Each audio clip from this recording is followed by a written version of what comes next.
America ने Iran पर अब तक का सबसे बड़ा हमला किया, जिसमें ईरान का दिल माने जाने वाले खर्ग द्वीप पर सैन्य ठिकानों को नेस्त नाबूद कर दिया। इसके साथ ही उसने चेतावनी दी है कि वहां पर अब उनका अगला निशाना तेल का हो सकता है। फारस की खाड़ी में ये छोटा द्वीप ईरान के तेल निर्यात का मुख्य मार्ग है।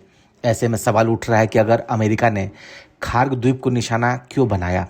इसके पीछे आईएमसी के प्रोफेसर शिवाजी सरकार खास मकसद बता रहे हैं।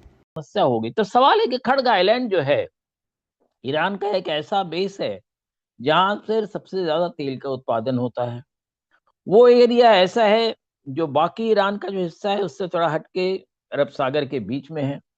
और वहां पर जो है ईरान हो, इजराइल हो या अमेरिका हो, उनको टारगेट करना आसान होता है। पहले उन्होंने नहीं किया क्योंकि उन्होंने सोचा कि उनको तो तेल पर कब्जा करना है। खड़ग आइलैंड पे अगर हो जाएगा तो फिर तेल पर कब्जा कैसे होगा, ये भी उनके साथ समस्याएं हैं। क्योंकि वो लड़ाई जो है वो चाहते हैं कि तेल के जितने भी उनके सोर्सेज हैं ईरान के, उन पर कब्जा हो। और वो चाहते हैं कि इसलिए ईरान के तेल के ठिकानों पर जो है जब तेहरान में भी इजरायली मिसाइल्स ने अटैक किया तो ट्रंप ने उस पर अपनी नाराजगी जाहिर की। ये भी एक, तो इन सारी चीजों को देखते पर अब जो है उनको लग रहा है कि खड़ग आइलैंड जहां से पूरी शिपिंग हो जाती है तेल की बड़ी आसानी से, उनको टारगेट इसलिए किया कि उनको लगता है कि ईरान को नेस्त नाबूद करना है किसी ना किसी तरह। तो ये नेस्त नाबूद करने के लिए जो है खड़ग आइलैंड पे जब आप अटैक करते हैं तो नेचुरली ईरान का वो बहुत स्ट्रेटेजिक रिसोर्स है, बिजनेस रिसोर्स है, उस पर आप अटैक करते हैं तो कुछ कोई भी किसी का भी दुश्मन होगा, उसको परेशानी तो होगी, ये मान के उन्होंने किया हुआ है। अब सवाल यह है कि क्या इससे वो कर पाएंगे, क्योंकि ईरान ने जिस तरह से सारी स्ट्रेटजीज की हुई हैं वो अपने आप में उस पर बहुत गंभीरता से जो है जितने भी वॉर स्ट्रेटेजिस्ट है वो उसको स्टडी कर रहे हैं और देख रहे हैं। और इसलिए अमेरिका के साथ भी समस्या ये है कि उनकी जो बॉडी बैग इस तरह से अमेरिका के सैनिक मारे जा रहे हैं और वो बॉडी बैग से वापस जाता है अमेरिका में, तो अमेरिका में बहुत विक्षोभ होता है उसका। अमेरिका में कोई नहीं चाहता है कि युद्ध हो, और युद्ध में खास करके उनके नौजवान मारे जाए। ये एक बहुत बड़ा सेंटिमेंट वियतनाम वॉर से चला आ रहा है। और अमेरिका के आम लोग नहीं चाहते हैं कि लड़ाई हो, पर लड़ाई जो है कॉर्पोरेट जो लड़ाई के सामान बनाते हैं वो करा रहे हैं, जो कुछ फाइनेंशियल बिजनेस इंटरेस्ट है वो करा रहे हैं, जो तेल के कारोबारी हैं वो करा रहे हैं। और इनमें से ज्यादातर अगर आप देखें उसमें जो आपकी ज्यूइश लॉबी है उसका दबदबा वहां है। दरअसल खार्ग द्वीप ईरान के लिए बेहद खास महत्व रखता है। ऐसे में अब माना जा रहा है कि अमेरिका के इस कदम के बाद ईरान की तरफ से जवाबी हमला और तेज हो सकता है। तो इन सारी चीजों के बाद जो सारी चीजें हो रही हैं उसके अमेरिका के अंदर भी समस्याएं पैदा हो रही, इसलिए अमेरिका ट्रंप शुरू से चाहते हैं कि लड़ाई जल्द से जल्द खत्म हो। पर जिस तरह से अमेरिका ने भी नहीं सोचा था कि बसरा में, बहराइन में जिस तरह से उनके नेवल बेस है उस पर अटैक करेंगे, कतर में कर रहे हैं, सऊदी अरेबिया में किया, यहाँ तक कि अरामको के उस पे तो है, उस पे तो कहा जा रहा है कि खुद अमेरिका ने करवाया जिससे कि वो ईरान से उसकी दुश्मनी बढ़े। हालांकि सऊदी अरेबिया ने उसको बहुत अच्छी तरह से टैकल किया। अब कुवैत में किए हुआ, अब इराक में जिस तरह से सारी चीजें हो रही हैं, इससे अमेरिका के जो सेना है, अमेरिका के जो स्ट्रेटेजिस्ट हैं वो सब परेशान हैं। और उस परेशानी का सबब यही है कि एक ही दो ही तरीके हैं, या तो ईरान से बातचीत करके या तो करके लड़ाई को खत्म करें। और ईरान ने कहा हुआ है कि हम बातचीत तभी करेंगे जब हमारे जितने नुकसान हुआ है उसकी वो भरपाई करेंगे, उसके बाद ही हम करेंगे।